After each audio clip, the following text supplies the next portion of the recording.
ٹھل سے آپ کو خبر دیں، آپ کو بتائیں کہ سندھ اور بلوچستان کو ملانے والی شاہی کینال کا مرکزی پل RD 44 کے مقام پر ٹوٹ کر تباہ ہو گیا ہے۔ ایک ماہ گزر جانے کے باوجود سندھ بلوچستان کے مرکزی راستہ بحال نہ ہو سکا۔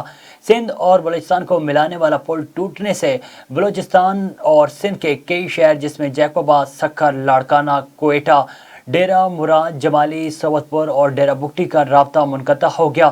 تاہم راستہ بحال نہ ہو سکا۔ پل گرنے سے علاقہ مکینوں کی سفری سہولیات بری طرح متاثر ہوئی ہیں۔ پل کے گرنے سے کئی لوگ پریشان ہیں۔ اس موقع پر علاقہ مکینوں کا کہنا تھا کہ پل کئی سالوں سے خستہ حال تھا۔ ہم نے کئی بار محکمہ روڈز کو شکایت کی مگر کسی نے کوئی ایکشن نہیں لیا۔ علاقہ مکینوں نے حکومت وقت سے مطالبہ کیا ہے کہ سندھ اور بلوچستان کو ملانے والے پل کو جلد از جلد بحال کر کے علاقہ مکینوں اور سفری سہولیات فراہم کی جائیں۔